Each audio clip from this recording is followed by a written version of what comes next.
Voilà, salut à toi, moi c'est Luce depuis le Japon, bienvenue dans cette nouvelle capsule de Commandant R. Il pleut sur l'île aujourd'hui et je me propose de te montrer rapidement comment tu mets plusieurs de tes plots sur un même graphe pour pouvoir visualiser l'ensemble. Voilà, en utilisant deux petites fonctions dans R.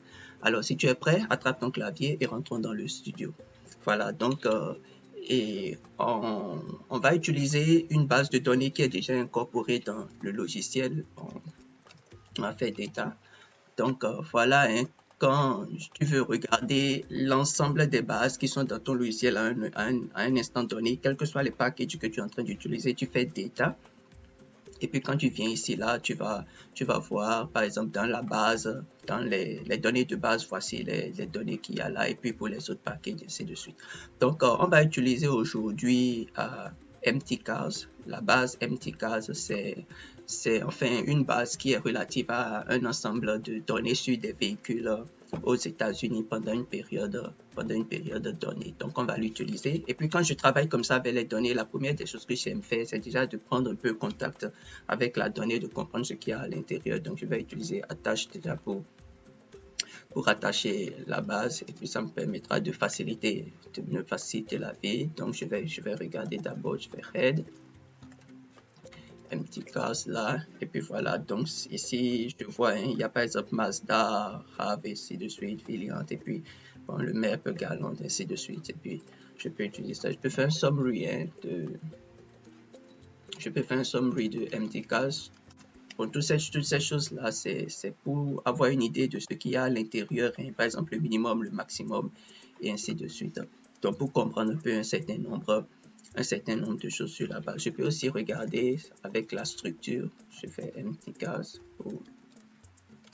Je peux regarder la structure et puis là, ça me dit que les données sont tous numériques. Bon, d'accord, c'est déjà bien pour un début. Et puis, bon, voilà. Et puis maintenant, je vais si j'ai envie, par exemple, si j'ai envie de faire mieux, de prendre mieux connaissance, je fais point d'interrogation MTCAS. R aussi me donne la possibilité de comprendre davantage. Donc, tu vois, motor trend test. Et puis, c'est des données qui aux États-Unis, et ainsi de suite. Et puis, ce qui est encore plus intéressant quand tu le fais comme ça et en travaillant, en prenant connaissance des bases de données, c'est que ça te donne une définition de tous les éléments qui sont dans la base de données. Donc, les titres, ça te permet de comprendre un peu. Par exemple, MPG, c'est le mile per gallon. Tu vois la distance. Et 10, c'est pour le displacement.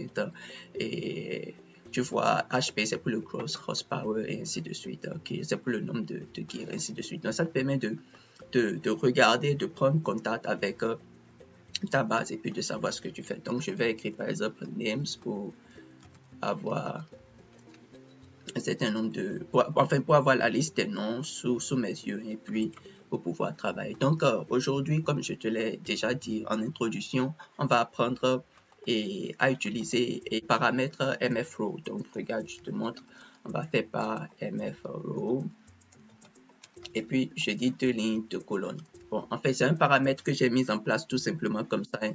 À l'intérieur du paramètre, j'ai mis MFRow. MF, c'est pour dire multifaces ou bien plusieurs faces, multiples faces. Tu vois, multifaces. Et puis, donc, je suis en train de dire de me paramétrer le graphe tel que je puisse avoir 2 lignes et 2 colonnes. Donc, 2 lignes comme ça et deux colonnes. Hein. Et puis, ça va me permettre de mettre les éléments en 2 x 2. Donc, c'est ça. Et puis, voilà, tu peux déjà commencer par faire un histogramme. Et si je prends par exemple je prends l'histogramme de gear, tu vois, ça apparaît ici, 2 lignes. Et là, on a l'histogramme de gear qui apparaît là. Donc, ce que tu vas aussi remarquer, c'est que là, c'est sur les lignes, c'est pas le row. Donc, tu vas voir que ça va être sur les lignes que ça va faire. Après, je vais te montrer aussi comment on peut le faire sur les colonnes. C'est tout simple. Donc, je peux faire par exemple un box plot. Je vais faire par exemple un box plot. Je vais prendre le weight, le poids là, et puis je vais mettre ici au main, je vais dire par exemple un box plot weight. Attention, box plot weight. Et puis voilà quoi. Et puis je le fais comme ça. Donc tu vois, ça apparaît sur la ligne. Et puis ce que je vais faire peut-être prochainement va apparaître sur la ligne. Et puis là ici. Et puis ainsi de suite. Je peux par exemple prendre un plot. Hein. Je peux faire un plot tout simplement. Je vais faire quoi? Je vais prendre weight et horsepower par exemple. Je prends weight et horsepower. Ça peut aller là. Donc, je vais mettre par exemple ici le point de caractère, je le mets à 20. Bon, maintenant, on doit être vraiment très habitué à ces éléments-là. Hein. On doit être très habitué à ça. Donc, je vais mettre le titre principal. Je vais mettre par exemple nuage de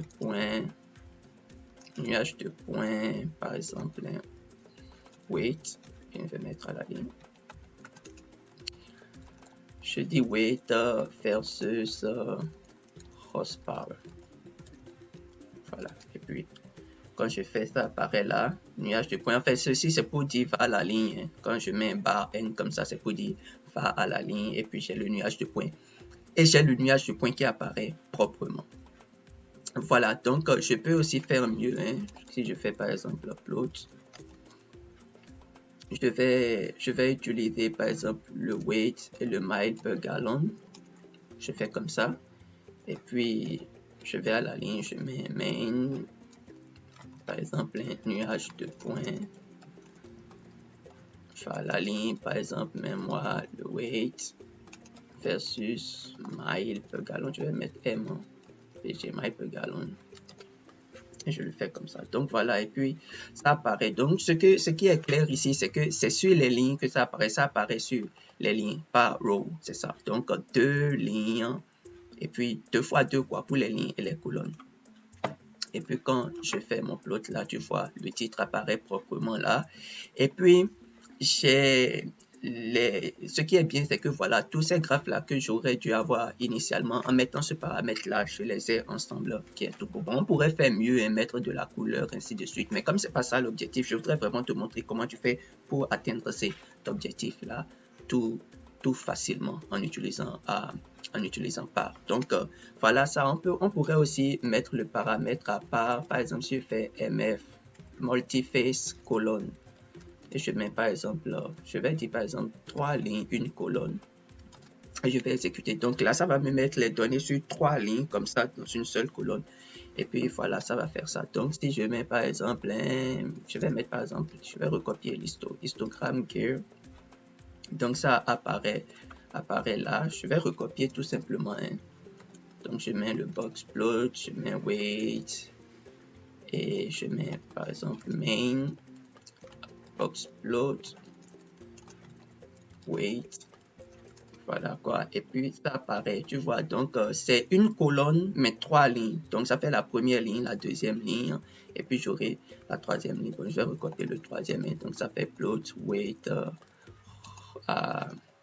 Et puis je fais fin, je vais à la ligne, je vais mettre main nuage de points, attention là, N pour que ça puisse aller à la ligne, et j'ai VS et j'ai horse power qui apparaît là. Donc et puis voilà, et c'est là, et tu vois.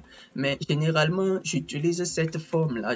Personnellement, j'utilise cette forme-là quand j'ai des séries temporelles. Quand je travaille avec des séries temporelles, j'ai envie de montrer les 3 séries comme ça. La première série en haut, la deuxième série, la troisième série. Par exemple, si j'ai un truc comme ça, quoi, 3 séries, je fais ça comme ça. Maintenant, si tu en as plus, tu peux le faire comme ça. Mais généralement, quand je fais ça comme ça, c'est pour pouvoir présenter mes séries temporelles. C'est très pratique de le faire comme ça. Dans R. Mais le petit truc, c'est que, et comme tu t'aurais douté, toutes les fois que on va faire un graphe, si par exemple je refais encore, par exemple je fais le box plot, tu vois, toutes les fois que je vais refaire, ça va toujours se présenter de cette même façon-là, parce que c'est un paramètre général que j'ai mis en place dans le logiciel. Donc pour ramener par exemple le paramètre à un plot normal dans R, on va utiliser paramètre et on fait multiface row, que ce soit row comme colonne, c'est la même chose. Hein. L'essentiel, c'est de dire 1, donc une ligne, une colonne pour que ça puisse revenir à la normale. Et si par exemple j'écris histogramme here, par exemple, dans ce cas, tu vois, ça revient à la normale tout simplement. Donc en réalité, pour faire le reset, comme je vais dire, c'est pour faire le reset, hein, pour ramener à la normale, tu utilises paramètre mfrow à 1, une ligne, une colonne, quoi, pour que ça puisse revenir à la normale. Mais le problème avec avec multiface row ou multiface colonne, c'est que et ça te limite un peu, ça te limite dans la façon dont tu définis les plots. Pour avoir un peu plus de flexibilité, il y a une autre fonction qu'on utilise, c'est la fonction layout. Et puis c'est celle que je vais te montrer tout à l'heure. Donc regarde, je vais utiliser layout. Et dans layout, on met en fait une matrice. Donc on va définir une matrice. Si tu ne sais pas encore très bien comment fonctionnent les matrices et ainsi de suite, je vais mettre une capsule là dans la description en haut là pour toi, pour te permettre de te familiariser un peu avec les matrices. C'est un cours que j'ai fait qui est très complet, qui te permet de bien savoir comment ça fonctionne, quoi. Voilà, donc on va mettre une 1. La particularité ici, c'est un peu ça. Bon, je vais dire que ça fait 2 lignes, 2 colonnes, hein, et je vais dire by row. On va prendre d'abord by row égale true et après je te montre comment ça se passe si je dis par exemple by row égale false. Donc je définis le paramètre comme ça. J'ai mis une matrice dans laquelle j'ai mis première ligne, j'ai mis 1, 1 et 2 et 3. En réalité, ce que je suis en train de dire dans layout, c'est que je lui dis de me mettre les éléments par ligne, mais que la première ligne et la deuxième, enfin que les éléments sur la première ligne et la deuxième soient combinés, soient les mêmes choses. Et puis ça me permet d'avoir un truc qui est relativement large, comme ça je te montre un peu. Si par exemple je reviens avec notre exemple là, attends, je vais aller un peu à la ligne pour toi. Voilà, donc si on revient avec notre exemple, je fais histogramme here, tu vois, ça prend toute la ligne, quoi. Ça prend toute la ligne, c'est pourquoi je suis en train de dire. J'ai dit 1, 1. En réalité, ça prend toute la ligne. Voilà. Maintenant, si je fais par exemple, je vais prendre le box plot. Je vais prendre le box plot, je dis wait et je fais main. Comme je l'ai déjà fait, je recopie simplement un box plot, wait. Attention là. Et j'exécute. Donc, tu vois, là, comme si c'était par les lignes, ça fait 1, 1 pour le 2, c'est venir là. Et pour le 3, ça va venir là. Pas MF row, MF colonne ne te donne pas cette flexibilité là. Et c'est en fait ça la petite limite de cette fonction là. Quand ce que tu fais n'est pas très bien carré dans une certaine mesure, ça te permet pas d'avoir la main, quoi. Je recopie, hein. Attention ici, fin. Ok, je mets le main. Attention, là, je fais nuage de points. Ok, je fais N et je fais weight versus horsepower. Et j'exécute. Donc, tu vois, ça apparaît là. Et puis, c'est tout joliment. C'est tout joliment. Donc, on a le premier qui apparaît sur la première ligne qui est longue comme ça. Et puis là, tu peux faire. Généralement aussi, j'utilise ces choses-là pour présenter les séries de données, les données temporelles, quoi, les séries temporelles. Donc, il serait par exemple intéressant de mettre ta série temporelle sur la première colonne ici. Et puis de mettre ensemble ici, par exemple, comment je vais dire, ta fonction d'autocorrélation et de mettre de l'autre côté ici la fonction d'autocorrélation partielle pour avoir sur le même plot tous ces 3 éléments-là qui te permettent de bien visualiser tout ce que tu es en train de faire et dans ton travail avec les séries temporelles. Bon, généralement, c'est quand j'utilise les séries temporelles que j'utilise ces éléments-là. Maintenant, regarde, si par exemple, j'avais choisi j'avais dit by row égale false, si par exemple, je l'avais choisi à false, là, ça va me mettre les éléments par colonne parce que j'ai dit by row égale false. Donc, ça va me mettre les éléments par colonne comme ça. Donc, tu vas voir, ça fait 1, 1 sur la première colonne et ça fait 2 et 3 de l'autre côté. Et puis, c'est ce qu'on peut espérer. Donc, si par exemple, je fais ist et puis j'exécute. Attends, j'exécute ici, hein, run, voilà. Et puis, si je fais histogramme, tu vois, donc ça apparaît là, et puis quand je fais, voilà, donc tu vois, le 1 et 1, c'est par colonne maintenant, donc ça fait par colonne comme ça, et puis j'ai 2 et 3 de l'autre côté qui apparaissent tout joliment, et puis tu as ton plot qui est bien propre, c'est propre, c'est beau, et puis ça te permet d'aller très facilement. Donc, c'est un peu ça avec layout.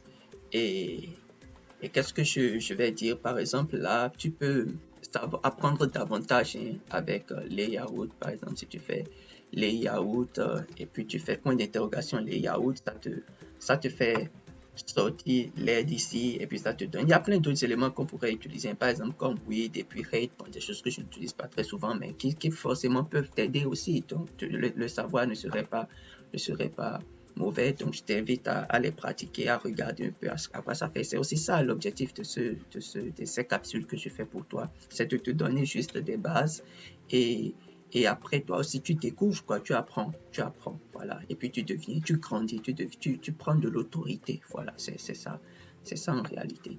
Et puis, et puis, voilà. Donc, si tu as appris quelque chose, laisse-moi un mot dans les commentaires et, et voilà, souscrire à cette chaîne, ça va me permettre de pouvoir continuer à aider d'autres jeunes comme toi et moi.